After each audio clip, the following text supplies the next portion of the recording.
Well, this is episode 5, and episode 5 is having fun in business. Is it even possible? Well, through my martial art business, I have two rules that all of the students know, and the first rule is give 100%. All right, you can be sick, you can still come and watch. If you're really sick, I don't want you to come and watch, but if you're, let's say you've got a sore arm, right? You're not 100%. You can still come and watch, right? You can still use your other arm, maybe your feet.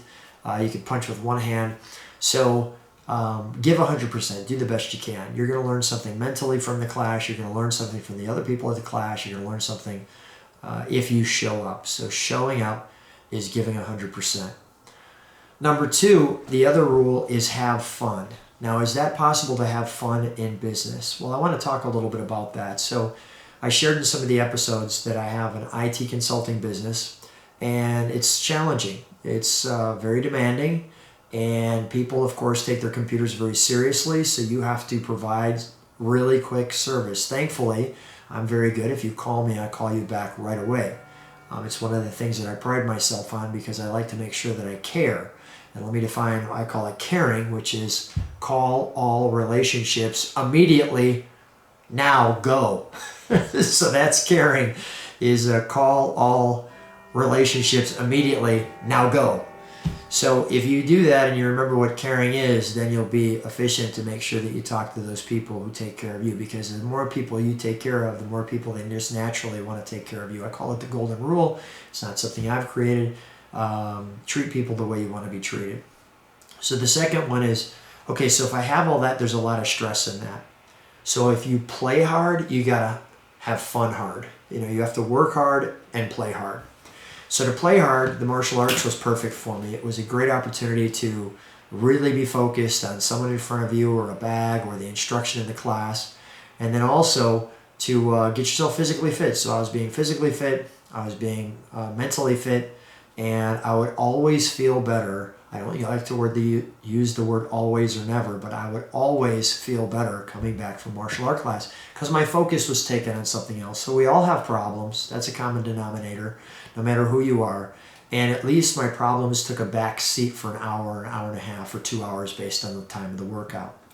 So in 1999, my instructor offered myself the opportunity to buy the system. So I bought the system from him. I bought a manual from him, and we started True Power Martial Arts, which is the martial arts system that's still going now. And it had a lot of people go through it. There's over 1,000 belts that I've given out to different people in different belts, and it's a real honor. And you get very deep into people's lives when you help them, because you're physically with them. I mean, you're punching and kicking and ground fighting, and there's a lot of contact in that. And you turn out to have very deep relationships and learn a lot about people, and they stay with you for a long, long time. So it's a real treat.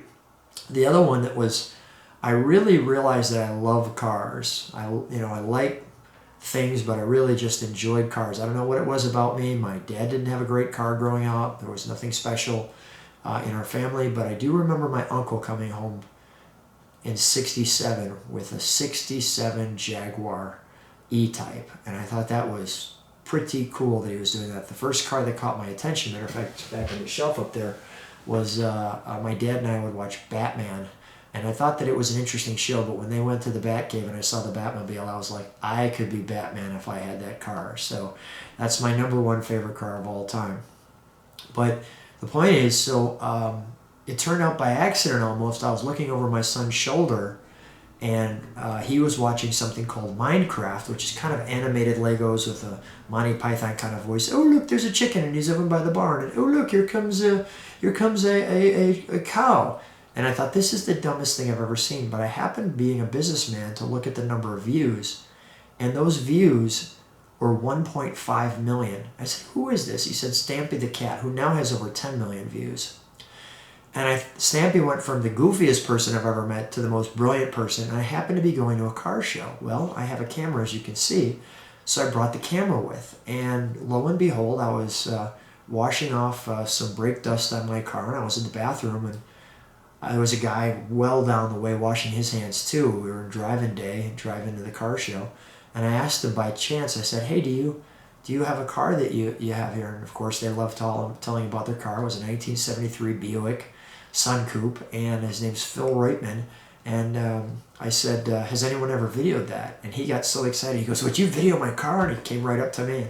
So I videoed the car. That was the very first My Car Story ever in November of 2023 at the Muscle Car and Corvette National. And that confidence, that little seed of confidence, I videoed the next car. And that weekend I videoed 34 cars. Well, truthfully, those videos were not that good. So I call them my burnt cookie videos. But the bonus to that was it gave me that confidence. And if you have confidence, and I want to use the martial arts again as confidence, there's a way to get confidence. You start with being determined. Okay, you join something, you start a business. And then you start to have success. The nice thing about the martial arts is you get belts. You start to break a board. You start to become more successful learning people's moves and beating them. And then finally, for me, it wasn't the first degree black belt where I had confidence. Wasn't the second degree black belt. It wasn't until my third degree black belt. So I was years into the martial arts, probably 7, 8, 9 years into the martial arts before I finally realized, hey, I'm pretty good at this. And that's where I got the confidence. So you start with determination, you then have some success, and then the top of the cherry of the sundae is you finally gain confidence. And you'll get that in business. As you start to sell your business and you get to speak, you can see, I've got no cue cards, anything like this. The business is just inside of me. And it just naturally comes out. I knew my gift. My gift is my mouth to be able to inform and communicate. I have a communication consulting business that I help companies either get their sales unstuck. So if you're a president of a company or there's discommunication between family members in a family business, or ways that you want your company to just grow regardless. Maybe your business is doing great, but I can help improve it just that much more. That's what I'm here for, is to help companies grow their business. And I have my services that way to you, and I can do that either on Zoom or in person. But the point to these videos is to really just help people who've asked me, Lou, can you give us some business tips, to share those business tips with you and to be able to share that with the rest of the globe. And hopefully I'm impacting a few people to their goals and vision, and hopefully I help their businesses grow through these videos. So I hope that helped on, is it important to have fun? Yes, but make sure you give 100% at the same time. And you should combine those businesses, because they are a lot more fun when it's a fun business that you enjoy and you can build your passion as well. All right? Thanks, guys.